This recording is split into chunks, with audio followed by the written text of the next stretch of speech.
They tied his frail body to a wooden hurdle, not with care or pity, but with the same cold detachment one might show a sack of grain bound for market.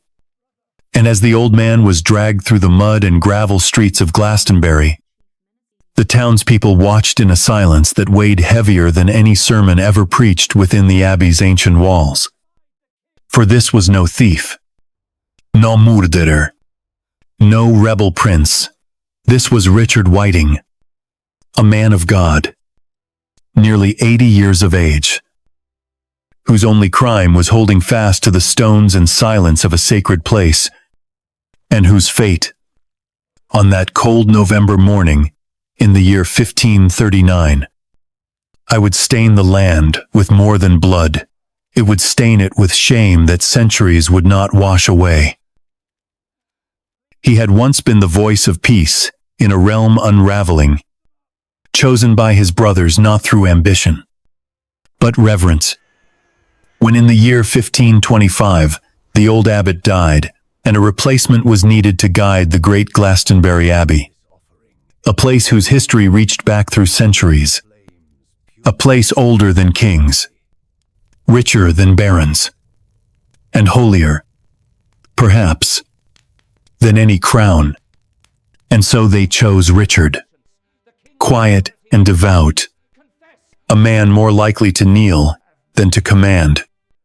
Yet under his careful hand, the abbey had flourished, its monks fed, its lands managed with grace, and its name whispered with respect in both village hearths and noble halls.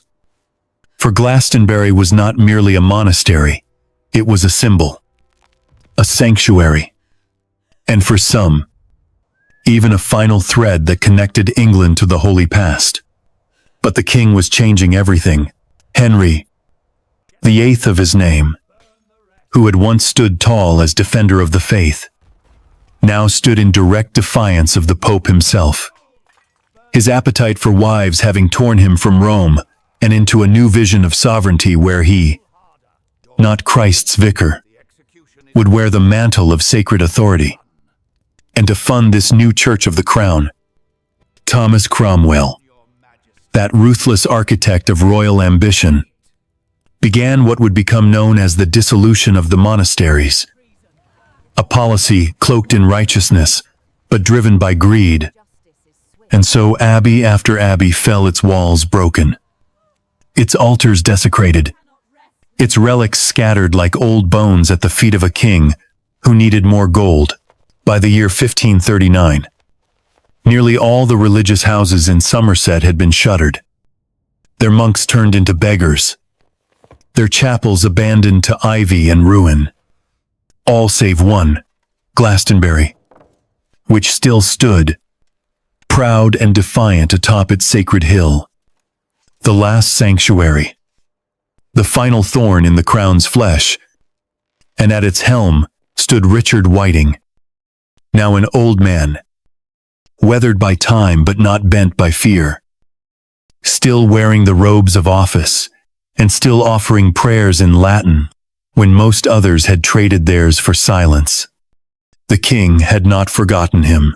Cromwell's agents arrived in September of that year, not with reverence but with suspicion. And when they found little treasure within the abbey walls, they assumed the worst, that it had been hidden, concealed from the king. And when vaults were broken and bricks pulled from ancient mortar, they uncovered what they had hoped for: gold, plate, and coin, evidence enough to twist the truth into treason. Richard was arrested. He was taken first to the Tower of London, where the old stone whispered of executions past, where Anne Boleyn's laughter once echoed, and Thomas More's silence still lingered. And there he was questioned, not as a man but as a symbol, a relic to be broken.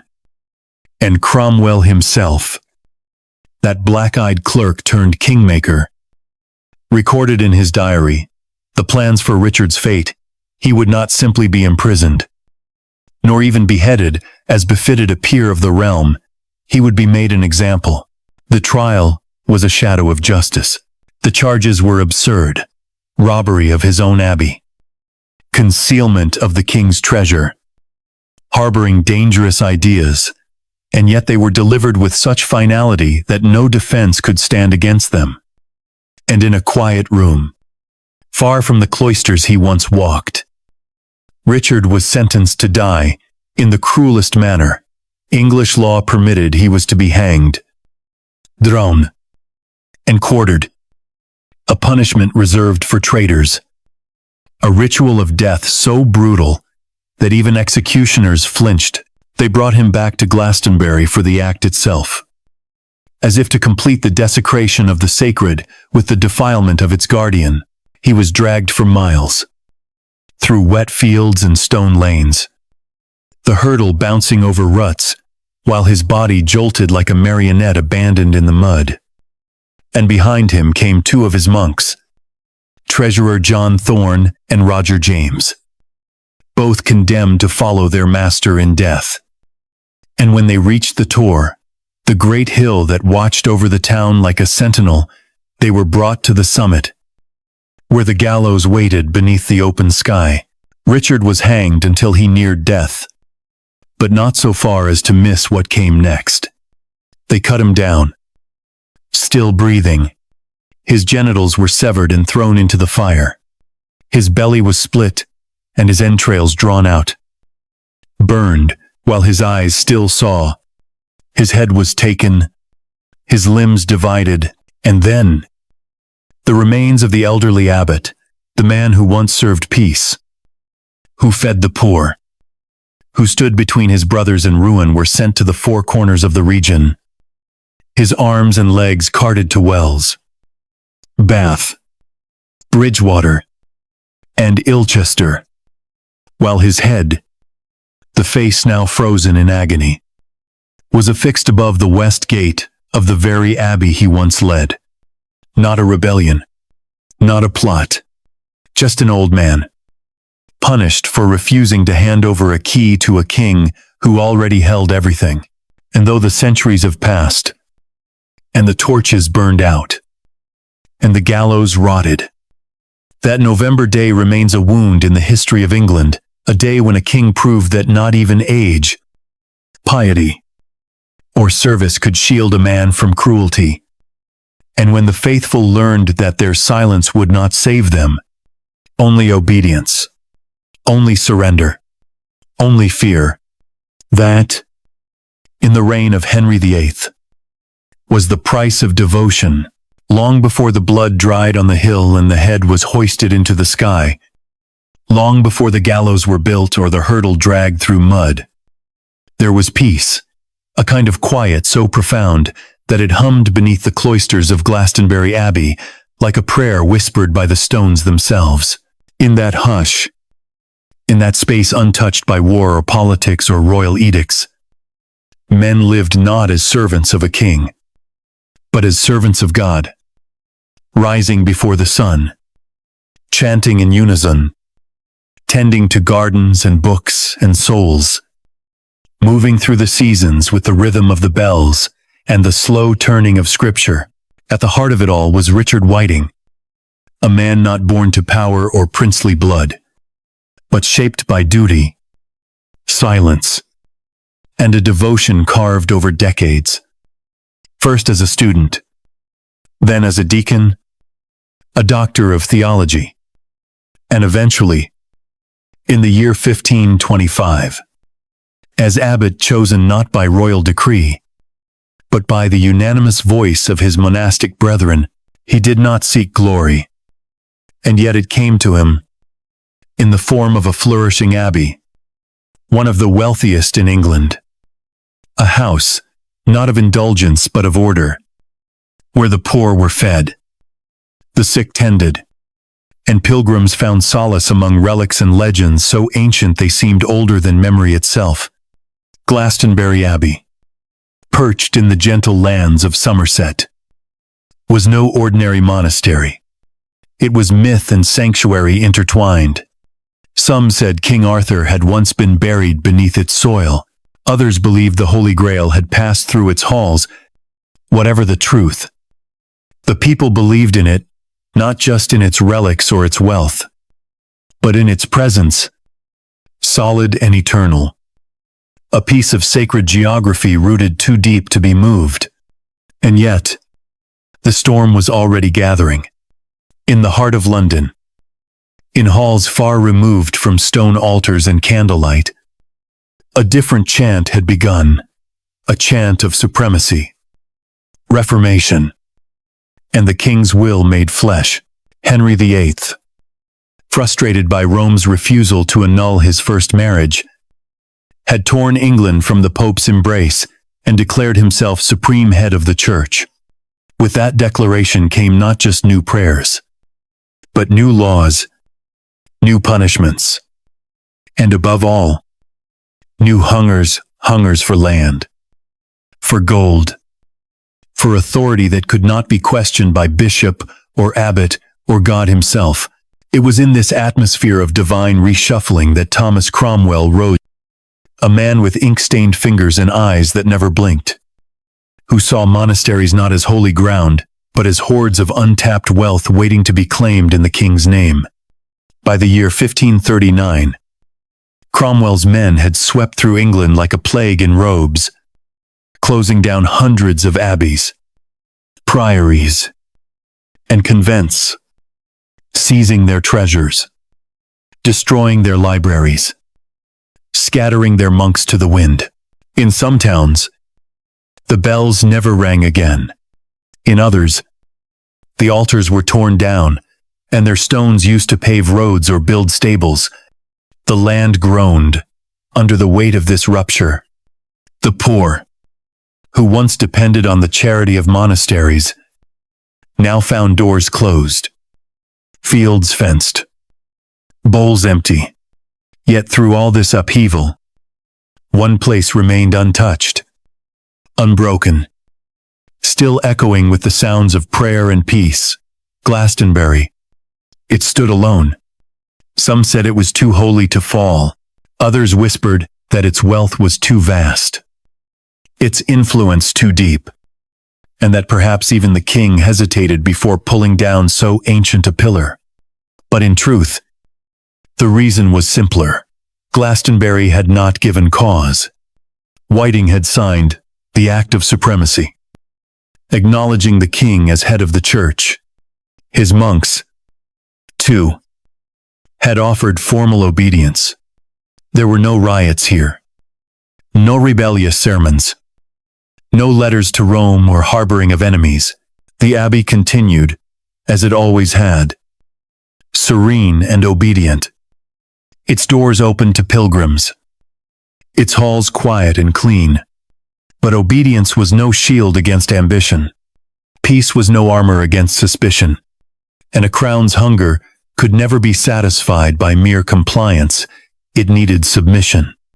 It needed surrender. That summer, the rumors grew louder. In nearby towns, people spoke of Cromwell's agents eyeing Glastonbury with more than curiosity.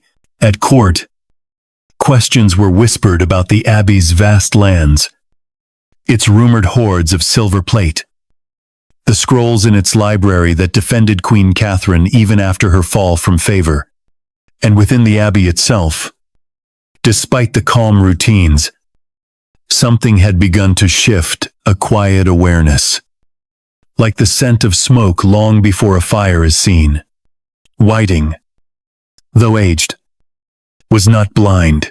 He knew that peace was never permanent under a king who changed wives as often as seasons and who replaced saints with laws. He watched as the lesser monasteries fell, one by one, their abbots imprisoned or worse, and he must have wondered how long his sanctuary would last. Still, he refused to flee. Others might have melted into exile, retired into silence, or handed over their treasures in exchange for titles or safety. But Whiting did none of these. He stayed. Perhaps it was stubbornness, perhaps it was faith, or perhaps, at 80 years of age, a man no longer fears what lies at the end of the path he has walked all his life. Instead, he did what he had always done. He tended his abbey. He led the prayers. He met with his monks. He oversaw the harvest and the almsgiving. And he waited. Then, in September, they came, not with swords, but with scrolls, not with soldiers, but with questions. The royal commissioners, sent by Cromwell under the banner of investigation, arrived not to worship, but to dismantle. They poked through chambers. They opened vaults. They tapped walls, listening for the hollow echo of secrets. And when they found little at first, they pressed harder, convinced that wealth had been hidden. Soon, walls were broken, bricks pulled loose, and behind the stone silver, coin, goblets, and plates. It was enough. Enough to twist piety into conspiracy. Enough to claim concealment. Enough to drag an old man from his chapel and brand him a thief. But that would come later. For now, the calm remained deceptive. Heavy, like the stillness before thunder. The monks continued their chants. Though their voices wavered, the bells rang. Though they sounded more like warnings than calls to worship, Whiting still walked the cloisters, his robes brushing the same stones he had walked for decades. But behind him now were whispers, sidelong glances, and the heavy footfall of visitors who did not kneel. The storm had not yet broken, but its winds had begun to stir the veils, extinguish the candles, and steal the breath from every prayer. And yet, there was still something sacred in those final weeks, a beauty sharp in its fragility. The turning leaves, golden and rust, falling across the abbey grounds. The final harvest stacked in baskets, shared among villagers who still remembered kindness. The old hymns echoing through stone arches as twilight fell.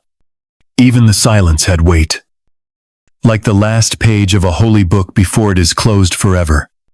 Perhaps, in some divine way, Glastonbury knew it was ending. Perhaps that is why the air grew sweeter.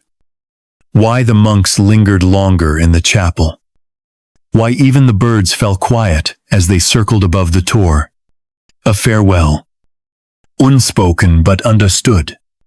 And Richard Whiting, elder of elders, abbot of peace, walked among it all upright, unhurried, and unafraid. They did not knock. They did not ask for bread, or water, or prayer.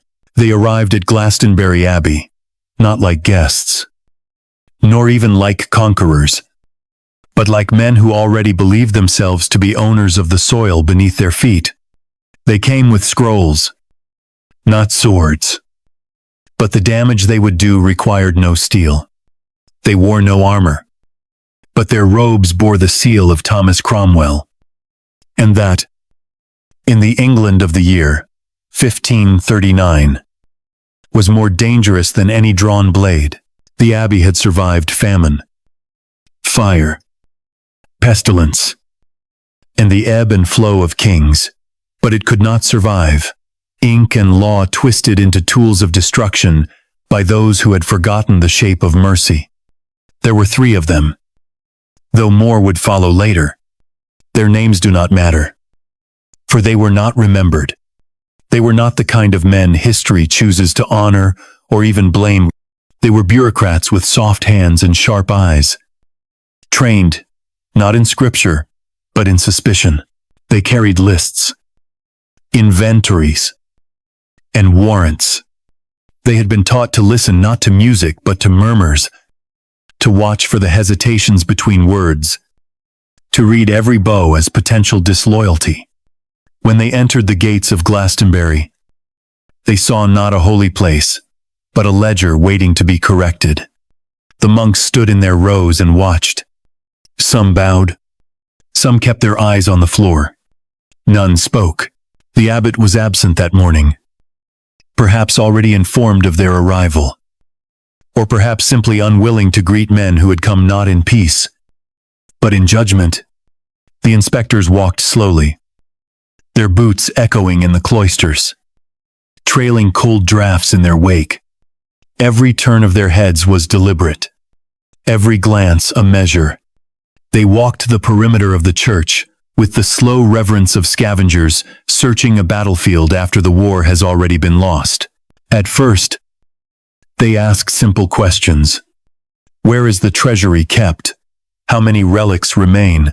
Who holds the keys to the vestry? To the archives? To the hidden spaces where confession met record and record met silence? Their voices never rose. They never shouted. They did not need to. The monks answered, softly, cautiously, as men do when wolves are in the garden. Nothing was out of order. The books were balanced. The beds were made. The bells still rang on time. If the inspectors felt frustrated by this lack of disorder, they did not show it. But something hung in the air, something just beyond sight. Perhaps it was the knowledge that Glastonbury was too perfect, too clean, too calm to be entirely without secrets. Perhaps it was the reputation of the abbey's long and quiet wealth. Or perhaps it was the simple certainty that no man could remain untouched when the crown decided he must be guilty. Whatever it was, they began to dig not with shovels, but with questions that twisted and turned, with orders that widened their reach, with permissions quietly expanded beyond their original scope. Vaults were opened, storerooms unsealed. The walls themselves began to weep dust as they were tapped, measured, and doubted. Then came the bricks. It began with one corner of the chapter house, where a portion of the wall seemed unusually thick. One of the inspectors ordered a monk to fetch a hammer. The monk hesitated, and that was all they needed. Suspicion bloomed like rot in winter. The hammer was delivered. The bricks were loosened, and behind the stone, they found its silver plates, coins marked with old kings' faces, gold chalices wrapped in cloth to muffle their shine, candlesticks engraved with saints' names, all hidden with care and intention, tucked away as if the abbey itself had known that the crown's fingers would one day reach too far. They did not cheer. They did not smile. They simply wrote, Item 1 silver plate, engraved, of unknown origin. Item 5 goblets, gold, with Latin inscriptions. Item 12 purses of coin, value unknown. Each entry a quiet condemnation, each line a step closer to ruin. The abbey's silence deepened. The bells still rang, but now they sounded like warnings. The monks moved more slowly, their footsteps softer. Meals were eaten without speech, and Richard Whiting, the abbot, returned from his chambers like a man stepping back onto a ship already sinking. He met with the inspectors in private. What was said in that room is not recorded, but afterward, he walked alone in the gardens for many hours, head bowed, hands clasped, as if in conversation with someone only he could hear. The next day, more bricks were pulled, more treasure found, and then, the accusations came not in loud proclamations, but in sealed letters sent quietly to London, to Cromwell's desk, where the ink barely had time to dry before new orders were written. Whiting, it was said, had hidden the king's wealth. He had conspired to keep the abbey's riches from the royal treasury. Some even claimed that writings had been found, documents supporting Queen Catherine, the wife Henry had cast aside, and whose memory still flickered like a half-extinguished candle in certain hearts. It no longer mattered whether it was true. The abbot had signed the act of supremacy. The monks had sworn loyalty. The abbey had maintained its duties. But that was no longer enough. In this England, loyalty was not measured by faith or service. It was measured by surrender. And Glastonbury had not surrendered. Whiting was arrested. The inspectors did not bind him themselves. That task was given to soldiers who arrived with a letter sealed in red wax. He did not resist. He handed over his staff, his ring, and the keys to the treasury. He walked out of the abbey not as a leader, but as a prisoner. And as he passed through the cloisters, the monks turned their faces away, not out of fear, but out of reverence. They did not want their last sight of him to be in chains. He was taken to the Tower of London, where his name joined the long list of those who had once stood close to the king and now stood closer to death. In Cromwell's private diary, a line appears: certain person to be sent to the Tower for further examination of the Abbot of Glastonbury. No more was said. No trial date listed. No evidence described. Just the certainty of guilt preordained. But even as Whiting sat in the cold stone of the Tower, back in Glastonbury, the inspectors remained.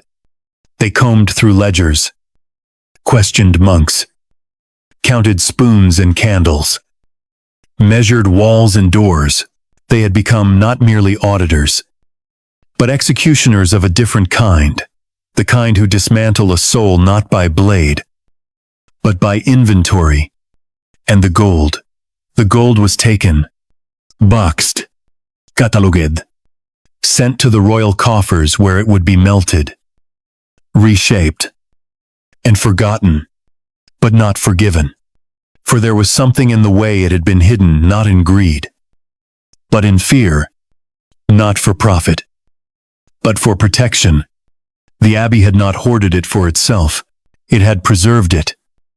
Perhaps for the poor who would one day return, for the sacred days that might still come, for the God they still served, even as the king called himself holy. But now it was gone. And so was Richard Whiting. The abbey still stood. The bells still rang.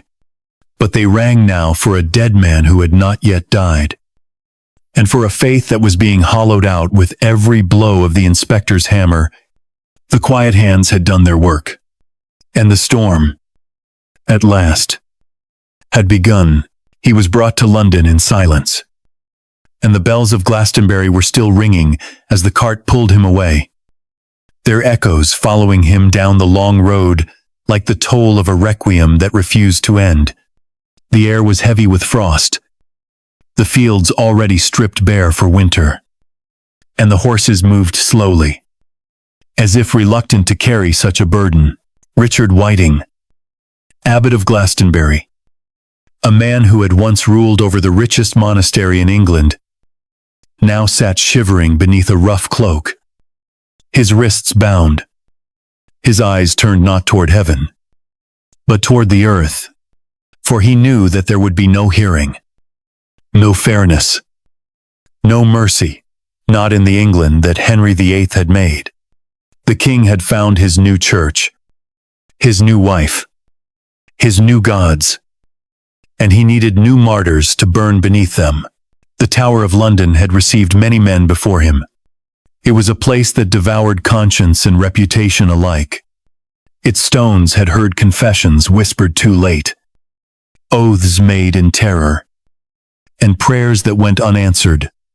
Whiting entered its gate as others had before him: Thomas More, John Fisher, Anne Boleyn, all of them once proud, and now hollowed by the same unrelenting machine of royal will. He was lodged in a small cell facing the river, the kind of place that left a man too much time to remember what he once was. The guards spoke little to him. They did not need to. His fate was already sealed before he crossed the threshold. Thomas Cromwell's handwriting, sharp and deliberate, had already passed across the parchment that bore his name. The Abbot of Glastonbury to be examined further, to be tried at Glastonbury, and executed there with his accomplices. It was a death warrant, disguised as procedure, a formality to dress murder in the robes of justice. The trial itself, if it could be called that, was a pantomime played before an audience that had already left the theater. There would be no defense, no advocate, no mercy petition. His guilt had been written the moment the inspectors found gold in the walls. And his death, decided long before his lips could form a single word in protest. He waited in the tower for weeks that blurred into one another. And perhaps it was a mercy that his body was old and frail, that sleep came easily and memories came slowly. He prayed, though not for deliverance. He prayed for his monks, for the brothers he had left behind, for the abbey that had been his whole world. Somewhere in London, Cromwell was boasting that the last great abbey would soon be tamed. Somewhere in Whitehall, the king was limping through his chambers, his ulcerated leg wrapped in linen, his temper fouled by pain, his conscience dulled by power. The two men, one consumed by ambition and the other by decay, had agreed that the abbot must die, not because of what he had done, but because of what he represented, the last shadow of an England that believed in God before it believed in the king. When the summons finally came, it came not with drums or horns, but with the creak of a door and the quiet command of a warden. Whiting was taken from his cell, placed again upon a cart, and sent back to Glastonbury. The irony must have stung him that he would die not in the capital that condemned him, but at the doorstep of the house he had tended all his life. The journey south was slow. The November air cut through him like thin glass. Villagers along the road did not jeer as they once might have at traders. They stood in silence, hats clutched in hand, for even the simplest of them could see that this was no rebel. This was an old priest, being carried to slaughter by a nation that had lost its soul. The trial convened on the 12th day of November, in the year 1539. Within the walls of his own abbey, the hall was filled not with monks, but with soldiers and royal agents, their boots muddy, their faces set in that blank expression of men who have learned to kill without thinking. The judges, appointed by Cromwell, arrived with papers already signed. There were witnesses, though none who had seen the supposed theft. There was evidence, though none that proved anything beyond the fact that gold had once existed and was now claimed by the crown. The charge, read aloud in the cold air, was absurd that Richard Whiting, Abbot of Glastonbury, had robbed his own abbey, concealed the king's treasure, and held writings in defense of the late Queen Catherine, an act now called treasonous. He did not protest. What would have been the point? The words had no weight in a room where the verdict was older than the accusation. He listened, hands folded, eyes fixed on the crucifix above the dais. When asked if he had anything to say, he murmured only that he had served God, and in serving God, had never wished harm to his sovereign. The judges did not respond. They did not need to. The sentence was already written. He was to be hanged, drawn, and quartered upon the Tor, the great hill that rose above Glastonbury, like the back of some ancient beast. His two companions, John Thorne and Roger James, were to share his fate. The order was carried out with the same efficiency that marked all of Cromwell's reforms. Soldiers surrounded the abbey. The bells were silenced. The town was warned to attend, for the king wished it known what became of those who defied his supremacy. On the 15th day of November, the cart rolled again through the streets, carrying 3 men bound in rope and iron. Whiting's hair was white, his face thin, but his spine remained straight. As the cart climbed the slope toward the Tor, the crowd followed peasants, merchants, children clutching their mothers' skirts. Some crossed themselves. Some wept. A few shouted prayers. No one dared curse the king. At the summit, the gallows waited, black against the pale sky. The air smelled of frost and smoke. The executioner stood ready, his apron already stained from other duties. Whiting was made to kneel. He tried to pray, but the wind stole his words. The first rope was looped around his neck, and for a moment, the old man lifted his eyes toward the abbey below. Perhaps he was not seeing the stones or the towers, but the memory of them as they once were lit by candles, filled with song, alive with faith. Then the horse was driven forward, and his body rose into the air, swinging gently in the cold morning light. It might have ended there, mercifully. But mercy was no longer an English virtue. He was cut down before death could take him. His body, still trembling, was laid upon a table. The crowd looked away as the executioner began the second act of the ritual. It was done methodically, without malice, as one performs a duty learned by repetition. When it was finished, the body was divided, head taken clean, limbs severed. His head was nailed to a spike and raised above the west gate of the abbey. His arms and legs were sent to Wells, Bath, Ridgewater, and Ilchester, to hang at crossroads as warnings. The trial had been an illusion. The justice, a shadow. What remained was only the example, the message written in flesh for all to read. And yet, in that moment, England learned something its king could never control, that a man may die without resistance, and still win a kind of victory that no decree can erase. When night fell, the wind swept across the tor, carrying with it the scent of ash and earth. The crowd dispersed. The soldiers marched away, and silence reclaimed the hill. Below, in the ruined abbey, the remaining monks knelt in the dark.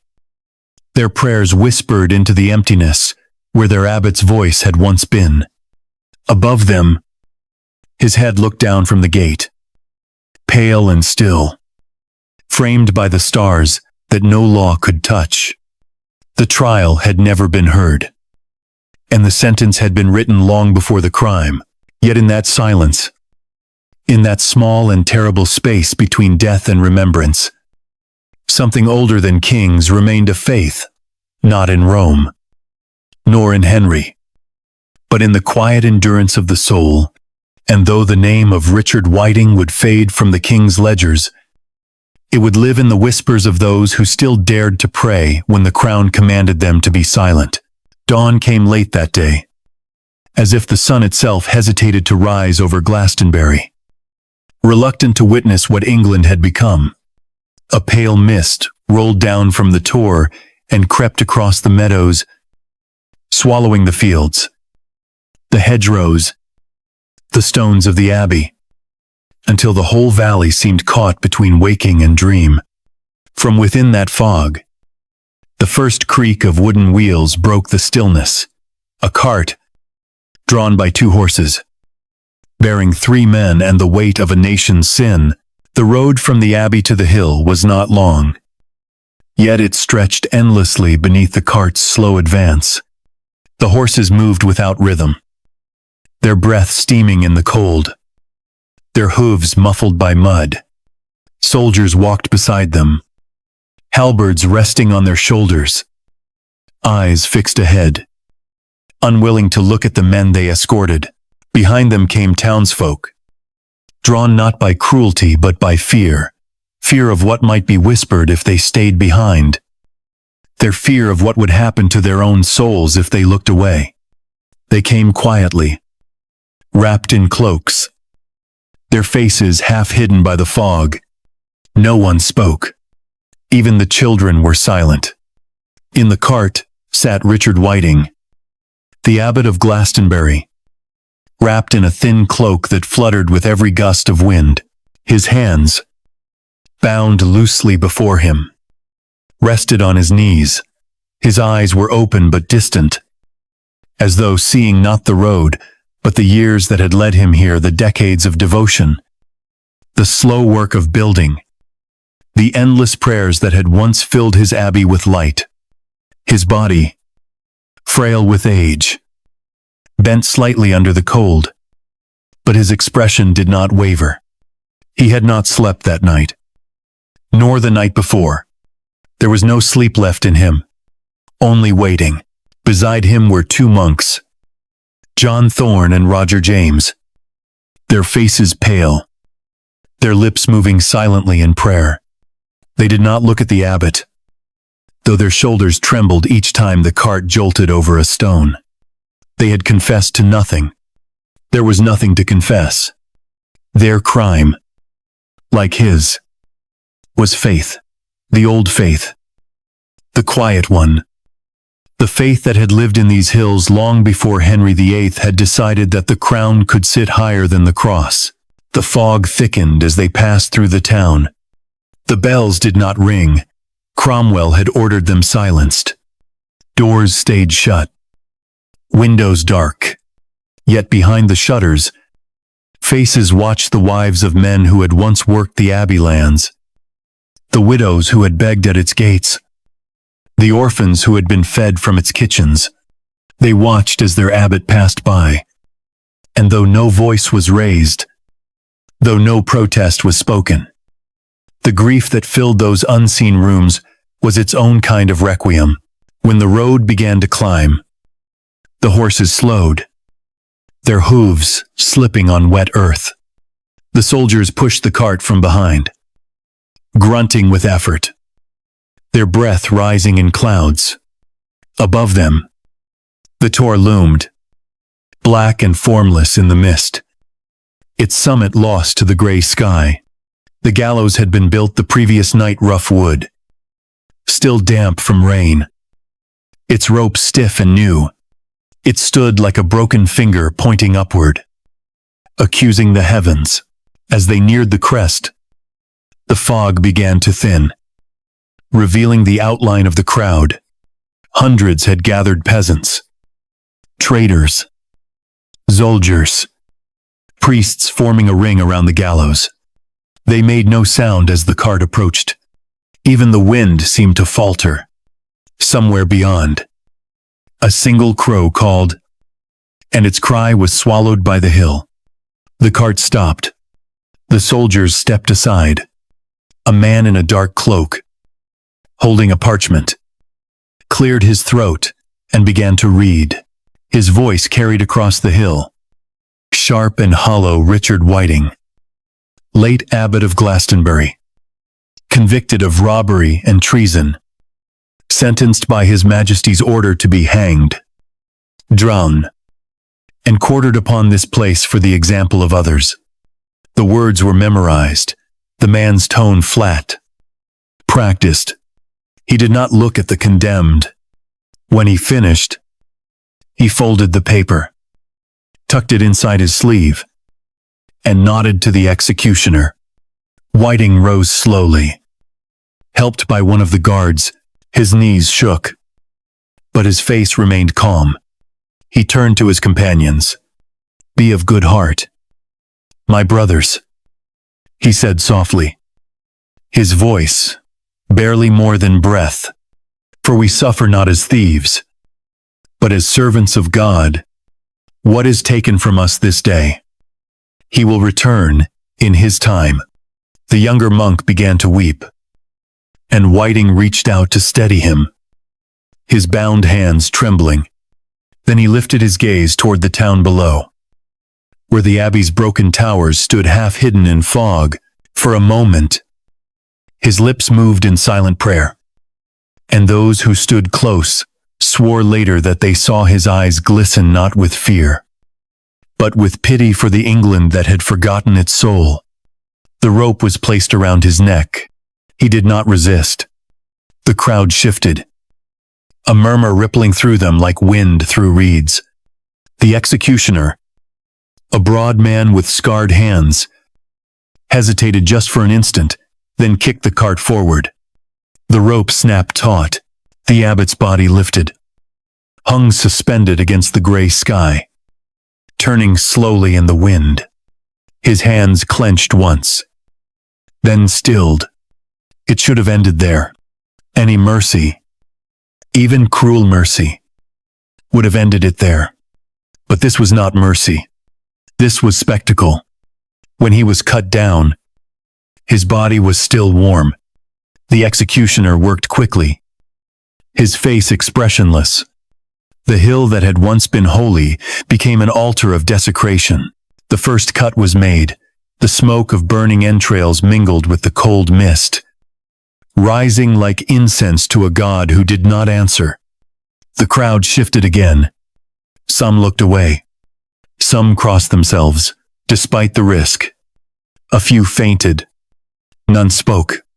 When it was done, the abbot's head was taken and raised, for all to see. The executioner's arm trembled, perhaps from fatigue, perhaps from something deeper.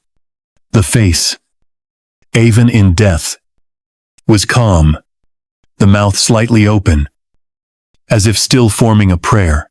The limbs were then divided, wrapped in sackcloth, and prepared for the journey to the towns where they would hang as warnings.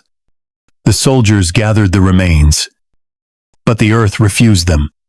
The ground beneath the gallows was slick with blood, yet the soil did not drink it. It pooled, dark and shining, as though the hill itself recoiled.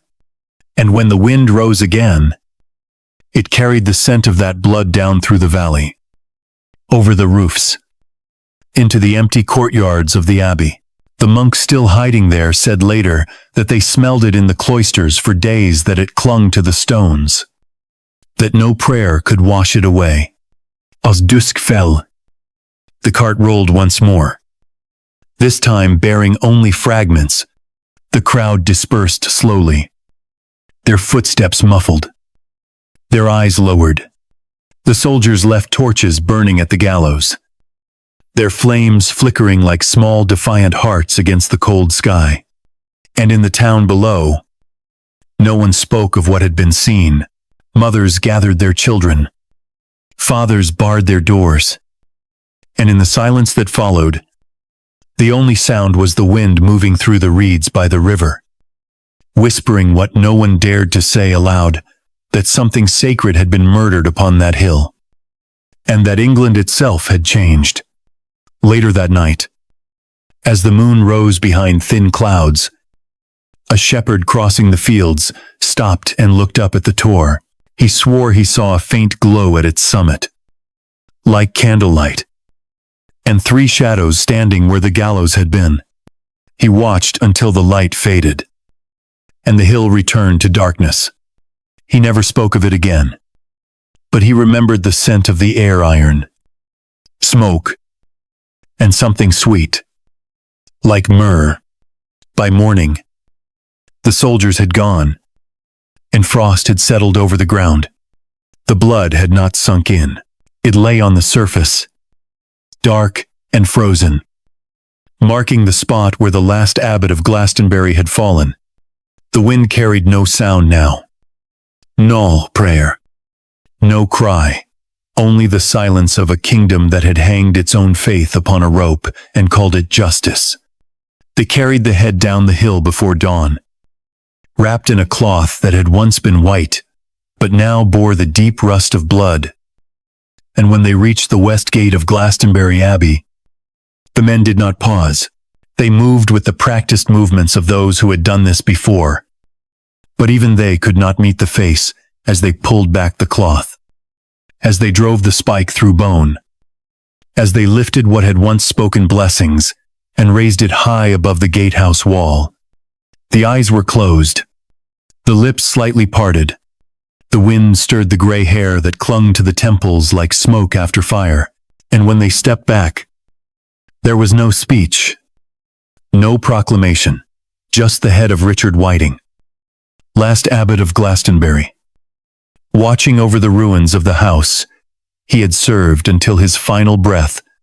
It remained there for days, weeks. No one knew who had been ordered to take it down, or if any order had been given at all. Some said it was left as a warning.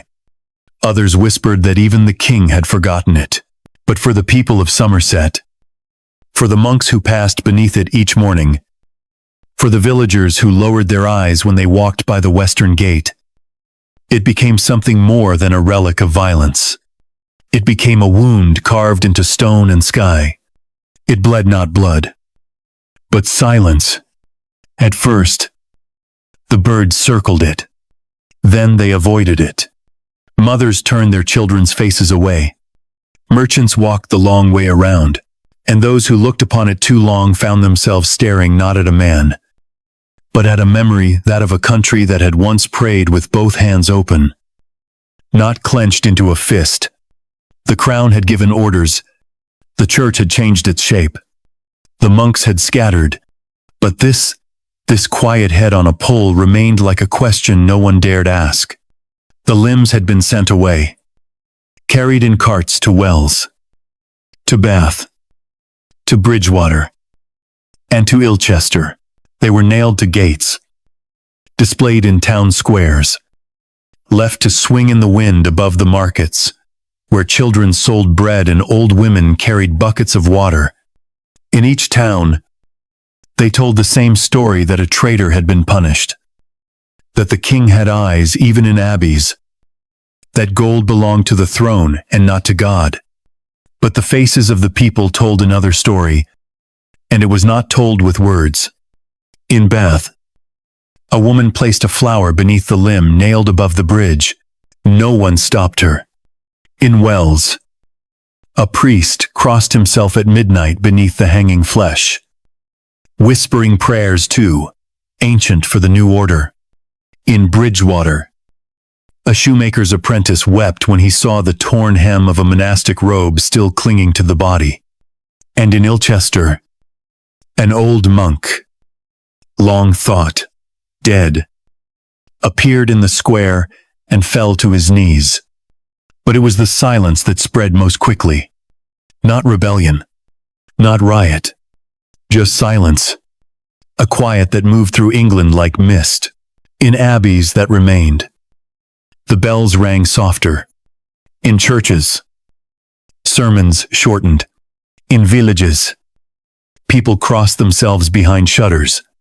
The king had demanded obedience, and he had been given it, but with it came something he had not asked for. Something no sword could pierce, and no law could command a nation that no longer trusted its own reflection. For if a man could serve for 60 years, feed the poor, bury the dead, offer the sacraments in the name of God and King, and still end with his head on a pole and his belly opened before the crowd, then what was the value of loyalty? What was the shape of justice? What did it mean to belong to anything at all in Whitehall? Henry VIII did not speak of the execution again. Cromwell, whose ink had signed the orders, soon faced his own reckoning. In time, he too would be dragged through the streets, and his head would roll from the same block that had drunk the blood of queens and courtiers. The king who had demanded the destruction of Glastonbury would, in the end, be buried not in a cathedral but in a swollen, stinking body no physician could save. But in Glastonbury, the abbey did not vanish overnight. Its walls remained, its stones remembered, and beneath its western gate, children grew up in the shadow of the pole where the abbot's head had once been. They did not speak of it, but they did not forget. The silence followed them. It became the lullaby they whispered to their own children. It became the air inside the church when the new prayers were said. It became the pause between chimes, the hesitation before lighting a candle, the breath held too long in a pew. It followed monks into hiding, nuns into exile, priests into disguises, and it followed kings into sleep, where the ghosts of abbots whispered through the walls. The crown had taken the gold, But the hill had kept the blood, and the land, though broken, remembered. Not all of them fled, even after the head was gone and the limbs scattered to the corners of Somerset. Even after the soldiers had ridden out, and the gates had been left swinging in the wind like broken arms. Even after the king's seal had been pressed into the wax of final confiscation, a few of the brothers remained. They moved like shadows through the wreckage of their home, cloaked not in robes now, but in silence, wearing the ash of memory rather than the linen of prayer. They had been ordered to disband. They had been told their order no longer existed, that the rule of Saint Benedict had no place in the New England where God spoke with the king's voice and bled gold when called upon. But still, a few stayed. Not out of rebellion, not even out of hope. They stayed because they did not know how to be anything else. They swept the cloisters. They tended what remained of the gardens. They patched the broken walls where they could. There was no mass, no sacraments. The relics were gone. The altar stripped. The books hauled away by men who could not read the Latin in their pages. The library, once the crown of the abbey's soul, had been emptied in a single morning, manuscripts stacked like firewood, holy texts sold for shillings or burned for warmth by officers who laughed as they fed the flames. Still, the monks returned each morning to the ruined scriptorium, sat at the splintered desks, and stared at their hands as if trying to remember what they were once made to do. No bells rang. The king had forbidden it. The sound of their old life, its rhythm, its spine was gone. The bell tower stood empty. Its ropes rotted. Its great bronze tongue silenced like a throat cut too deep. Once, those bells had marked the hours of prayer, the rising of the sun, the turning of seasons, the passage of souls from this world into the next. Now, their absence marked everything else, the failure, the fear, the death that had come not only for bodies, but for faith itself. The wind passed through the belfry with a hollow whistle.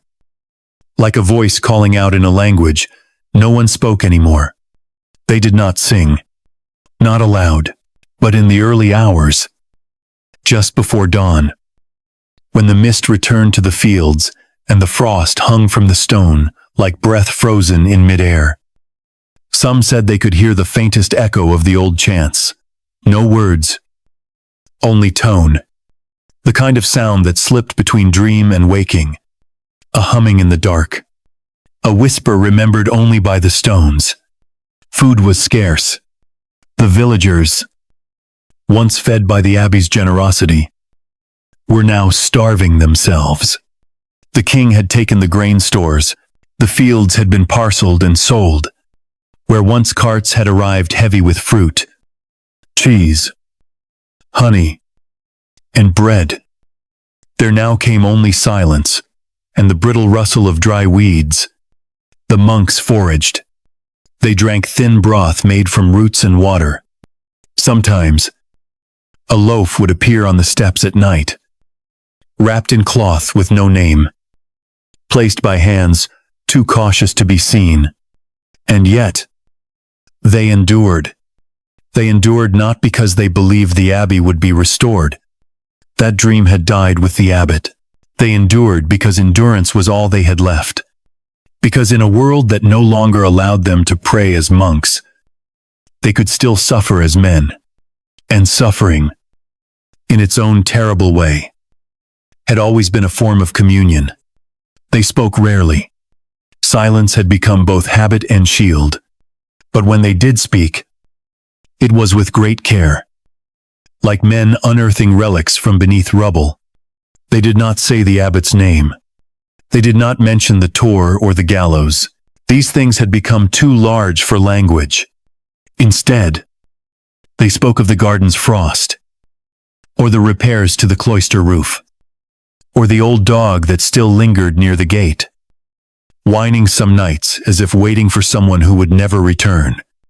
There was no formal dissolution ceremony, no candles extinguished one by one, no final procession. The abbey did not end. It faded. Slowly, like light, leaving a room, like breath leaving a dying man. One brother fell ill in early winter. There were no medicines left, and no one came when they sent for help.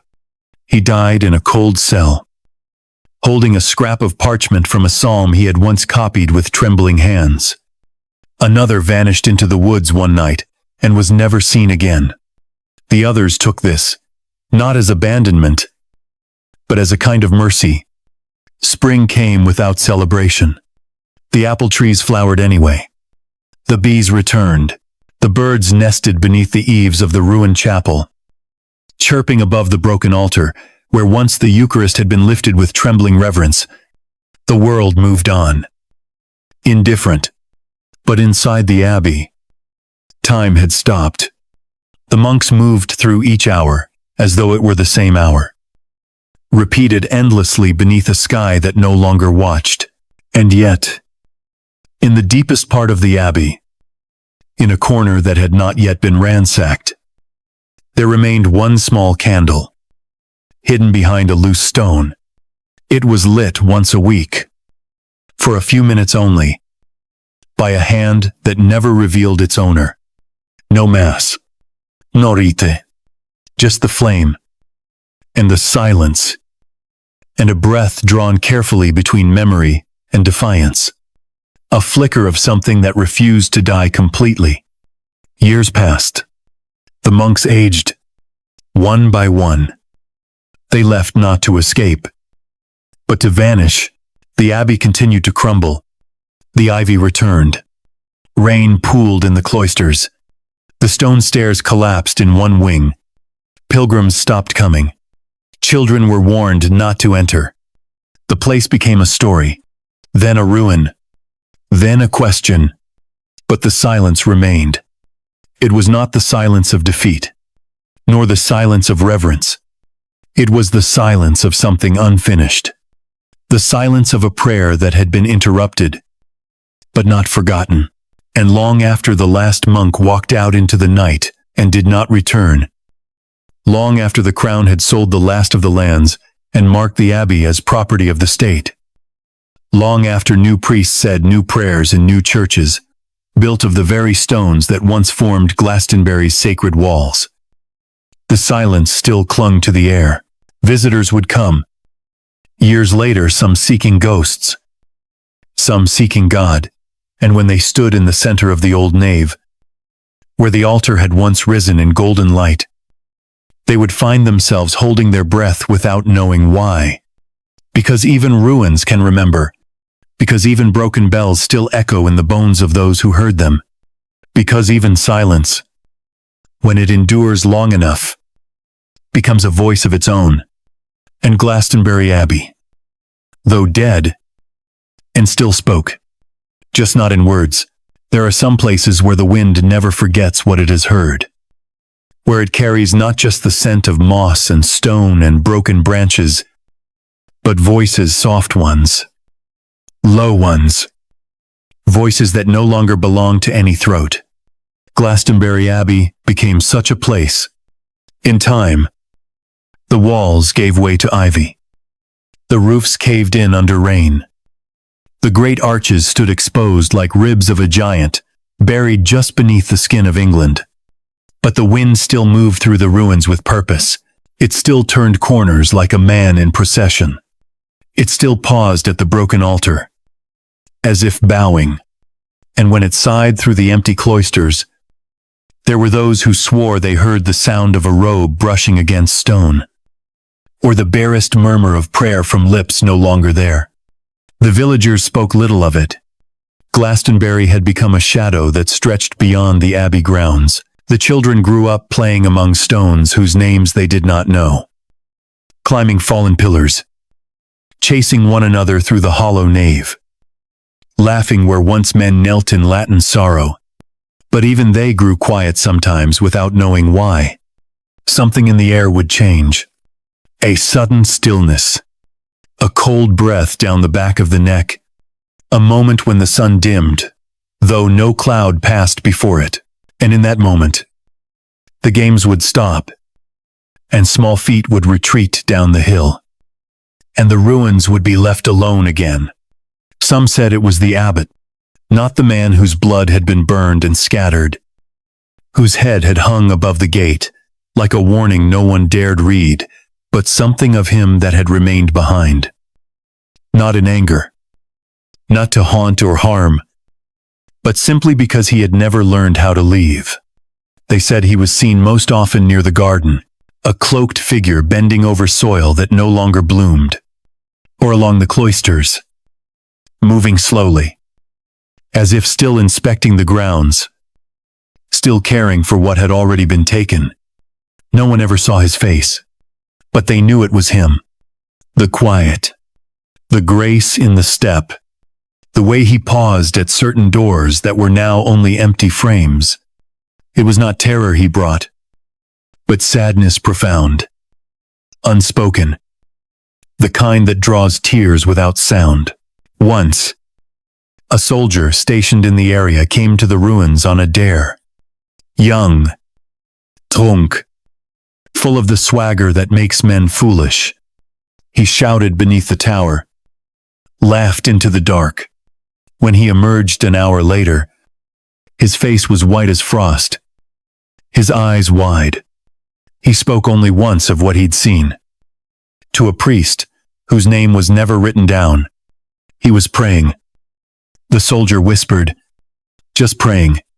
But he looked at me like I'd been gone 1,000 years. Over time, the sightings faded. Or perhaps the people simply stopped speaking of them.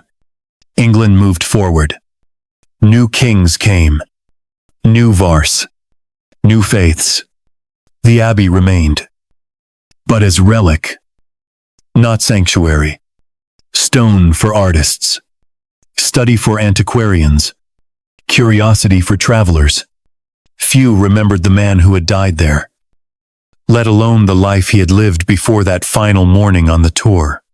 But the wind remembered, the stones remembered, and sometimes, just sometimes, so did the world.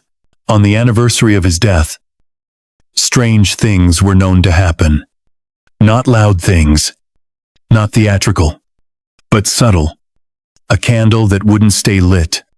A bird that landed on the same broken wall and stayed until dusk. Rain that fell only on the abbey grounds while the town stayed dry. Once, a choir passing through the region stopped to rest within the nave and found themselves singing without meaning to, their voices joining in perfect harmony. Though none of them knew the hymn, they left quickly. One girl wept the entire way home. No one claimed the ghost. No church recorded him. No king repented. His name did not return to the rolls of martyrs or saints. He remained a silence, a presence, a kindness that had been betrayed but had refused to vanish. He was not vengeance. He was memory, and the wind faithful, quiet. Constant carried him. It moved through the reeds by the river where monks once walked in meditation. It crept beneath the floorboards of cottages built with stones stolen from the abbey. It stirred the branches of the apple trees whose roots had been tended by monastic hands. It whispered through keyholes, through ruined chapels, through windows that faced nothing but sky. To those who had ears for such things, it said he stayed. He stayed because the land had no voice. He stayed because no one else would remember. He stayed because faith, once lived fully, does not leave the place it grew. And so Glastonbury never belonged entirely to history. It lived in two times at once in the ruin, and in the man who would not let the ruin forget its purpose. And though his body had been broken, and scattered, and erased, though his name had been omitted from sermons and censored from scrolls, something of Richard Whiting endured not in the world of power, not in the mouth of kings, but in the soft hum of the wind that still moved, without ceasing, through the stones, No monument marked him. No grave held his bones. But his ghost wore no chains. It walked free beneath the sky, and to those who dared stand long enough in the shadow of the broken abbey, to those who stood still and quiet and listened not to the wind, but to what moved just behind it, he sometimes came. A presence, a breath, the last Abbot of Glastonbury, who could not be silenced. There are stories we tell before sleep that are meant to soothe, and there are others quieter, slower, heavier that ask us not to forget. They are not stories of heroes or villains. Not really. They are the stories that linger at the edge of history, where memory slips into silence, and the names are almost lost. This is one of those stories. It is not about a rebellion. It is not about a war. It is about an old man who prayed too long, who believed too quietly, who stayed when others left, and who, in staying, it gave England something it never asked, for a reflection it could not bear to see. He was born before the first cracks appeared in the crown, before kings began to trade wives like titles and cardinals like coins. He grew up among the chants and the candle smoke, where learning meant humility, and power meant service, and every breath was shaped by prayer. He became a man not by sword, but by silence, and when he was asked to lead, he did not rise like a lion, but stepped forward like a steward, careful, patient, faithful. They made him abbot. They gave him keys. He fed the poor. He soothed the sick.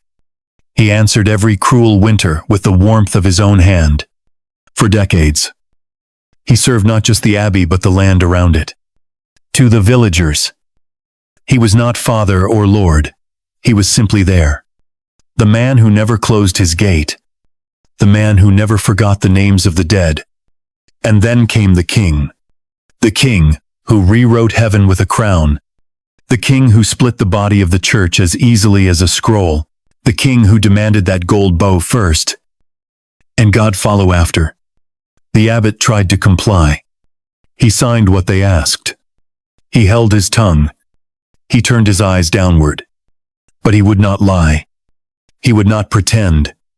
He would not make his monastery a marketplace, or let it be emptied like a pocket. And when the inspectors came, when the walls were opened, and the hidden gold spilled like secrets, too long held, he did not flee. He did not plead. He stood, and in the end, that was enough. They called it treason. They called it theft. They called it justice. But history knows what it was. It was a message carved into flesh. It was a silence broken not by guilt, but by example. It was the king placing one hand on the altar and the other on the gallows, and calling both divine. They took him to the hill. They broke him. They scattered him. They left no tomb, no cross, no grave. And yet he remains, not in marble, not in stained glass, but in air, in shadow, in the breath before the bell. The monks are gone. The bells do not ring. The abbey is hollow, a cathedral of ghosts. But when you walk there slowly, gently, without speaking, you feel it. Not fear, not grief, but presence, a kind of waiting, a memory that has forgotten how to end. They say the head was displayed for weeks. They say the limbs were nailed in markets. They say the king smiled. But none of that matters now. What matters is that the old man did not ask to be remembered. And still, he is. He lives in the way the grass grows differently where the altar once stood. In the way the wind changes tone when you step beneath the broken arch. In the way no historian can quite explain why Glastonbury's ruin feels heavier than all the others. Because some stories were never meant to be victories. Some stories exist only so that the soul of a place does not vanish. He died without a tomb, but the land became his grave, and the silence became his epitaph. And the kingdom that killed him, it marched on richer, louder, blinder. It crowned more kings. It burned more prayers. It wrote laws in blood and called them progress. But beneath it all, something had shifted. A crack, a sorrow, a scar. Because England did not just hang a monk. It buried its heart. And hearts, once buried, do not return easily. So if you ever go to Glastonbury, do not speak loudly, do not walk quickly, and do not bring questions. Bring bread, bring silence, bring time, and perhaps, if the wind is kind, and the ruins have not forgotten your breath, you will feel him just for a moment, not as ghost, but as prayer, one that has waited 500 years to be heard. Good night, and may your sleep remember what history has tried to forget.